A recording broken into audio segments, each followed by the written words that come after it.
Y en este bloque de Voz y Voto vamos a tratar un tema grave que se suscitó ayer por la noche en el diario Clarín, un atentado con bombas Molotov que perpetraron unas 9 personas encapuchadas. Se abrió una investigación judicial al respecto. Vamos a hablar de eso con Carlos Jornet. Hola Carlos, bienvenido. Director periodístico de La Voz, presidente de la Comisión de Libertad de Prensa de la Sociedad Interamericana de Prensa, de la CIP. Así es. Así que, bueno, doblemente preocupado desde ese doble rol, me imagino, por este incidente, que es un incidente muy grave, ¿no? Realmente es grave, es preocupante, nos trae recuerdo de otros tiempos y, bueno, hoy cuando amanecimos con esta preocupante y muy mala noticia, bueno, y quisimos averiguar si había alguna sospecha sobre los autores. Hasta ahora son muchas las incógnitas y muy pocas las certezas. Se están investigando las cámaras de seguridad de la zona. Al parecer es un grupo reducido de personas, como decía, 8 o 9 personas, pero no hay un móvil claro que lleve a identificar a qué sector puede pertenecer. Pero sin duda es un hecho muy preocupante. Hemos pedido desde la Sociedad Interamericana de Prensa el rápido esclarecimiento del hecho, la detención de los autores y su juzgamiento, porque desde la CIP vemos que hay una correlación, por un lado, entre el estigma oficial, es decir, cuando se empiezan a hacer palabras cada vez más confrontativas contra la prensa. En Argentina hay algunos sectores políticos que han comenzado a levantar la voz pidiendo regulación de medios, acusando a los medios de los males que vive el país.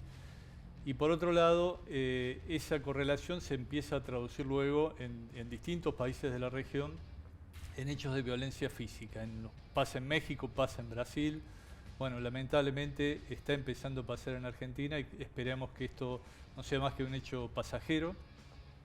Pero por otra parte hay una gran correlación entre el grado de impunidad de los autores de los hechos de violencia y el hecho de que esta violencia continúe en el tiempo, ¿no? Entonces, cuando más pronto la justicia pueda actuar, identificar a los autores, llevarlos a la justicia y condenarlos, va a ser una señal muy clara de que hay una protección al trabajo periodístico.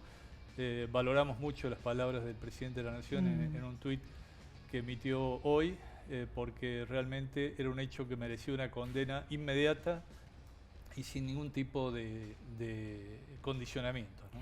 Eso quería consultarte, ¿cómo había sido recibido desde tu percepción, bueno, las autoridades de Clarín y el ámbito de estas instituciones que reúnen a quienes dirigen medios, toda esta condena que hubo del arco político, ¿no? Sí. Solamente el presidente, Mauricio Macri, hubo una y la vicepresidenta reacción a través de un tuit que retuiteó de la Cámpora, porque por otro lado, vos mencionabas que también es en muchos de esos, de boca de algunos de esos dirigentes, donde a veces se confieren agresiones. Se empieza a levantar la voz y se empieza a levantar el tono de la confrontación, en campaña electoral más aún.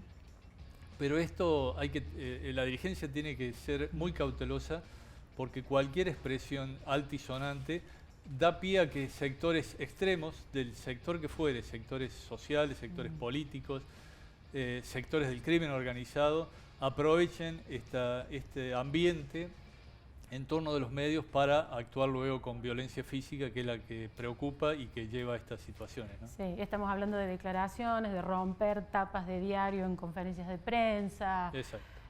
Bueno, genera todo un clima de hostilidad que puede ser peligroso y terminar en situaciones así. Esto es bastante inédito, digamos, por su característica. Sí, hay un hecho muy similar a este que ocurrió el año pasado en Río Negro. Ajá.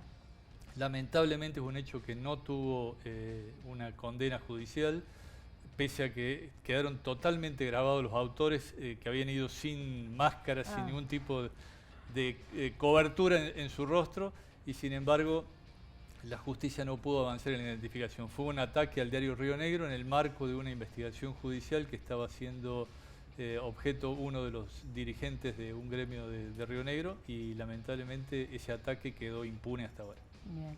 Bueno, te agradecemos mucho, vamos a seguir el tema, esperamos que la justicia haga su trabajo y resuelva esto. Todos esperamos eso. Muchas gracias.